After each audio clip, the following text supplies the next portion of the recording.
భగవద్గీత అనేటువంటిది సాక్షాత్ కృష్ణ పరమాత్మ మనకు చెప్పినటువంటి అపురూపమైనటువంటి గ్రంథం. అది 26 పేజీల్లో ఎలా కుదించారా? ఎందుకంటే ₹300 రూమ్ని 1500 చెయ్యి అని చెప్పి పెంచినటువంటి ఘనులు పుస్తకం ఇంకా విస్తృతంగా విపులంగా వేయచ్చు.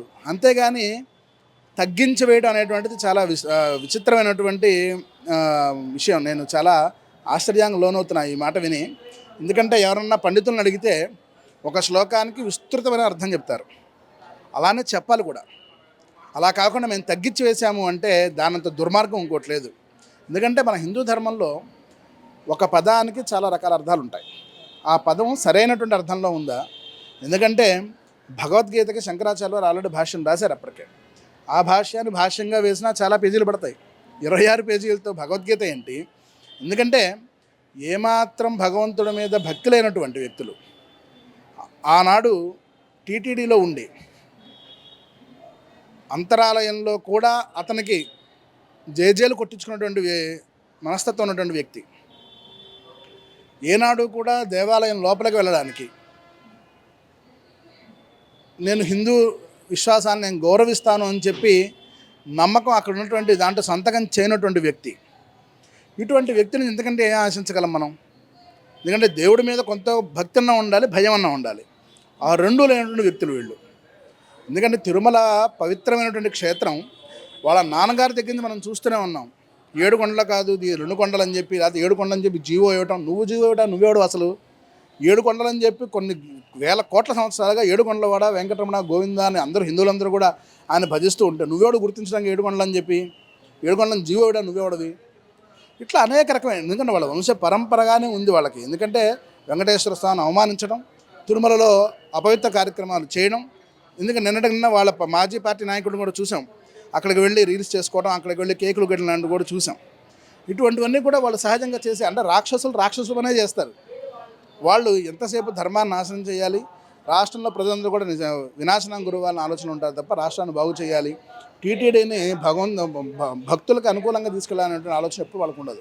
అంటే వాళ్ళు చెప్తుందంటే ఈ భగవద్గీత విషయంలో మేము ప్రజలకి అర్థమవుతాయి, ప్రతి సామాన్యుడికి అర్థమవుతాయి మాత్రమే ఇలా చేసుకొచ్చాము, ఇంత పెద్ద గ్రంథాన్ని ఎవరు చదవలేరు, చిన్నగా ఉందంటే వాళ్ళకి ఈజీగా ప్రజలకు వెళ్తాయని చెప్పి వాళ్ళు చెప్తున్నారు కదా.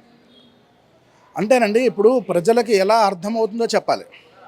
ఇప్పుడు చాగంటి కోటేశ్వరరావు గారిని పిల్లలకి నైతిక విలువలు నేర్పించడానికి వాళ్ళ సలహాదారుగా దానికి పెట్టారు. ఆనాడే ఇటువంటి పండితుల్ని తీసుకొచ్చి పిల్లలకు అర్థమయ్యేట్టుగా చెప్పాలి తప్ప ఉన్నదాన్ని సగం చేసేటువంటి అర్హత మనకు లేదు. ఉన్నదాన్ని చదవటం వరకే. అది భగవద్గీత ఉన్నది చదువుకోవాలి తప్ప దాంట్లో సగం చేసి ధర్మక్షేత్రే కురుక్షేత్రే సమవేత యూత్సవ మామకా పాండవాశ్చైవ కిమకుర్వత సంజయ అనే మొత్తం శ్లోకం అంతా చెప్పాల్సిందే. అంతే తప్ప పిల్లలు చెప్పలేరు కదా అని చెప్పి ధర్మక్షేత్రిని ఆపేసి కిమకుర్వత సంజయ అని ఆఖరి వాక్యం చెప్తాను కుదరదు. అలా చేయడమే చాలా తప్పు. 26 పేజీలతో పుస్తకం ఏంటంటే తీవ్రంగా, ఎందుకంటే చాలా బాధాకరమైన విషయం ఇది. అట్లా చేసిన వాళ్ళు ఎవరైనా కానీ శిక్షార్హులే ఖచ్చితంగా. అండ్ ఇంకోటి విషయానికి వస్తే తిరుపతి ఆస్తులు ఏవైతున్న భూములు కానివ్వండి, అయితే భూముల నుండి కూడా చంద్రబాబు నాయుడు గారు రియల్ ఎస్టేట్ వ్యాపారం చేసుకుంటున్నారు. వెంకన్న గారి ఆస్తుల నుండి కూడా వాళ్ళు ఇష్టం వచ్చినట్టు ధరాతత్వం చేసుకుంటున్నారు, ఇష్టం వచ్చిన వాడుకుంటున్నారు అని చెప్పి వాటితో వ్యాపారం చేస్తారని చెప్పి వాళ్ళ ఎలిగేషన్ చేస్తున్నారు. ఇది చెప్పలా, రాష్ట్రంలో వాళ్ళు ఎప్పుడు కూడా అన్ని నిరాధారమైన ఆరోపణలు. విమర్శ చేసేదానికి దేనికి సంబంధం ఉండదు. మీరు విమర్శ చేశారు అంటే దానికి సహేతుకమైనటువంటి ఆధారం ఉండాలి. ఆధారం ఉండదు మీ దగ్గర. ఎలా పడితే, ఎందుకంటే చంద్రబాబు నాయుడు గారు నేను తరచూ చెప్తే కిందసారి కూడా చెప్పాను ఒకసారి ఒక వీడియోలో, చంద్రబాబు నాయుడు గారు తిరుపతిలో చదువుకున్నారు, స్వామివారి పాదాల చెంత పెరిగారు, స్వామివారి పాదాల చెంత ఆయన మళ్ళీ పునర్జన్మ ఎత్తారు ఆయన. ఎందుకంటే ఆనాడు జరిగినటువంటి నక్సలైట్ల దాడిలో ఆయన పునర్జన్మ పొందారు ఆయన. అటువంటి భక్తి ఉన్నటువంటి వెంకటేశ్వర స్వామి పాదాల చెంత పెరిగినటువంటి చంద్రబాబు నాయుడు గారు ఎప్పుడు కూడా అలా వెంకటేశ్వర స్వామి ఆస్తులను అన్యాక్రాంతం చేయనివ్వరు. అది మాకు పూర్తి నమ్మకం ఉంది. చంద్రబాబు నాయుడు గారు చేసేటువంటి మంచి పనులను జనాల్లోకి వెళ్లకుండా చేయడం కోసం వైసీపీ ఆడుతున్న నాటకం ఇది. పరిపాలన విషయానికి వస్తే కనుక వైసీపీ ప్రభుత్వం అధికారంలో ఉన్నప్పుడు మేము ప్రతి సంవత్సరం కూడా, అది ఎలక్షన్ ముందు 2019 ఎలక్షన్ ముందు ప్రతి సంవత్సరం కూడా మేము జాబ్ క్యాలెండర్ ఇస్తాము, ప్రతి ఒక్కరికి జాబ్లు ఇస్తామని చెప్పి వాళ్ళు ప్రచారం చేసుకున్నారు. ఏదైతే అధికారంలో వచ్చినప్పుడు కూడా ఒక్క సంవత్సరం కూడా జాబ్ క్యాలెండర్ రిలీజ్ చేయని పరిస్థితి. ఇప్పుడు ఈ ప్రభుత్వం కూటమి ప్రభుత్వం అధికారంలోకి వచ్చి 2 సంవత్సరాలు అవుతుంది. ఇక్కడ కూటమి ప్రభుత్వం అధికారంలోకి వచ్చింది ఒక్క జాబ్ క్యాలెండర్ కూడా రిలీజ్ చేయలేదు. ఎవరికి కూడా జాబ్‌లు ఇవ్వలేదని చెప్పి వాళ్ళు అభియోగం చేస్తా ఉన్నారు. అంటే ఇది ఎలా ఉంటుందంటే 2019 ఎన్నికల కంటే ముందు అప్పుడు జగన్మోహన్ రెడ్డి గారు ఊరూరా తిరిగాడు. ప్రతి అవ్వ తాత అన్నాడు, అన్నా చెల్లె అన్నాడు, తమ్ముడు అన్నాడు, అందరికి ముద్దులు పెట్టాడు, అందరి తలలు నిమిరాడు. అందరి దగ్గరికి వెళ్ళి ప్రతి సంవత్సరం జనవరి 1న నేను జాబ్ క్యాలెండర్ ఇస్తా అన్నాడు. ఆయన మాట్లాడని మాట లేదు, ఇవ్వని హామీ లేదు. మాట్లాడని మాట లేదు, ఇవ్వని హామీ లేదు. ఏది పడితే అది ఇచ్చాడు. నీకు ఆకాశం నుంచి ఒక చుక్క కావాలా, తీసుకొచ్చి నీ చేతిలో పెడతా అన్నాడు. కానీ ఏం చేశాడు? ఒక్కటంటే ఒక్క ఉద్యోగం ఇచ్చాడా? సామాన్య ప్రజలకు కానీ సామాన్య యువతకు కానీ నువ్వు ఏదైనా ప్రోత్సాహం అందించావా? మీ పార్టీ నాయకుడు మీరు అధికారంలోకి వచ్చిన తర్వాత సచివాలయంలో ఉన్నటువంటి ఉద్యోగాలు ఏవైతే ఉన్నాయో ఉన్నటువంటి వాలంటీర్ ఉద్యోగాలు 90% మన పార్టీ వాళ్ళకి ఇచ్చుకున్నామని చెప్పి బహిరంగంగా చెప్పినటువంటి చరిత్ర మీది. ఉద్యోగాల్లో కూడా మీ పార్టీ వాళ్ళకి మాత్రం ఇచ్చుకున్నారు. ఏవి ఇచ్చే 5,000 రూపాయల ఉద్యోగాలు కానివ్వండి. అంటే యువతను నిర్వీర్యం చేశారు, యువతను మోసం చేశారు, రాష్ట్రాన్ని మోసం చేశారు, మహిళల్ని మోసం చేశారు. సీఎం ఇంటికి కూతవేటు దూరంలో, ఎందుకంటే మహిళా దినోత్సవం జరుపుకుంటున్నాం మనం, మహిళని మనం దేవతగా భావిస్తాం. అటువంటి మహిళ తన ఇంటికి కూతవేటు దూరంలో అత్యాచారం జరిగితే దాని గురించి మాట్లాడలేదు ఈరోజు వరకు.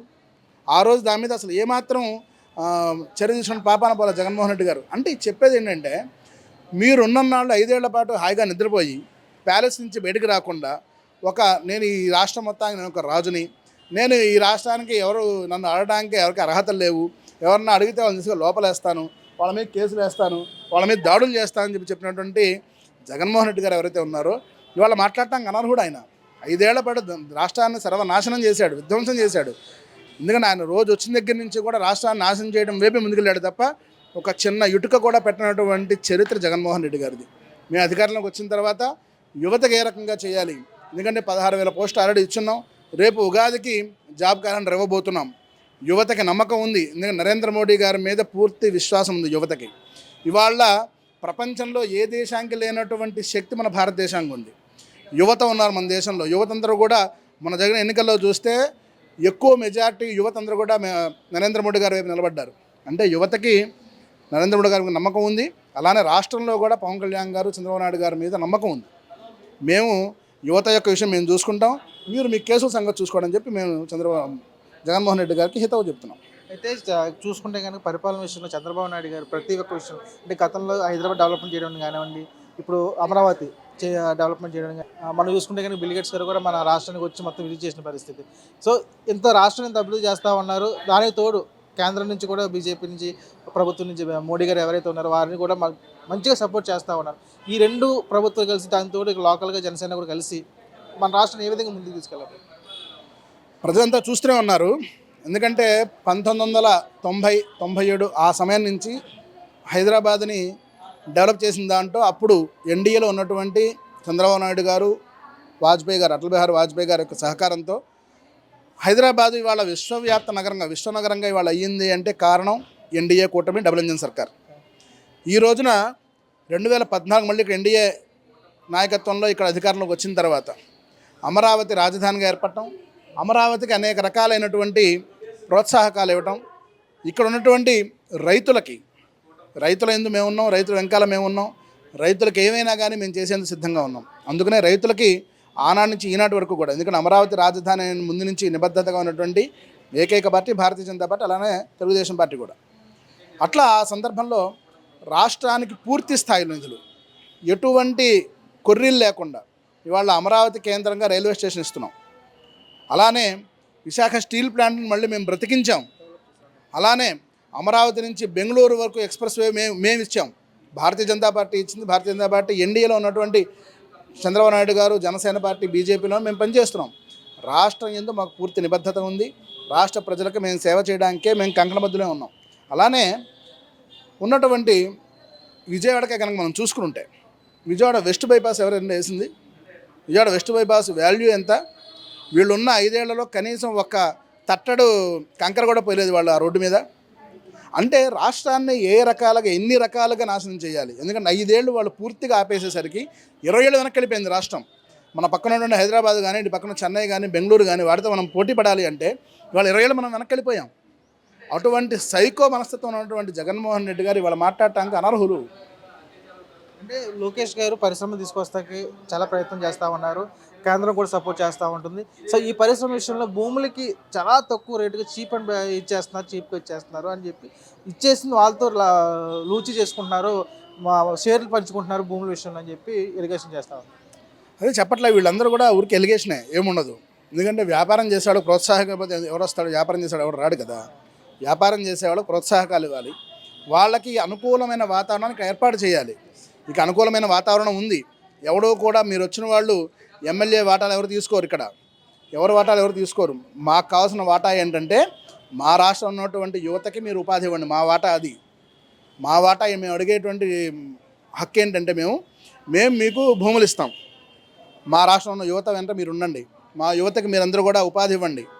అలా తద్వారా మిగతా రాష్ట్రంలో ఉన్నటువంటి మిగతా కూడా మీకు సహకారం అందించండి అని చెప్తాం. మా యొక్క డిమాండ్ అది. అంతే. వాళ్ళలాగా ఎమ్మెల్యే వెళ్ళి ఒకసారి సెటిల్మెంట్ చేసుకుని, ఎంపీ వాళ్ళు ఒకసారి సెటిల్మెంట్ చేసుకుని, వార్డు మెంబర్ కూడా వెళ్ళి అక్కడ ఉన్నటువంటి చందాలు తీసుకున్న చరిత్ర వైసీపీది.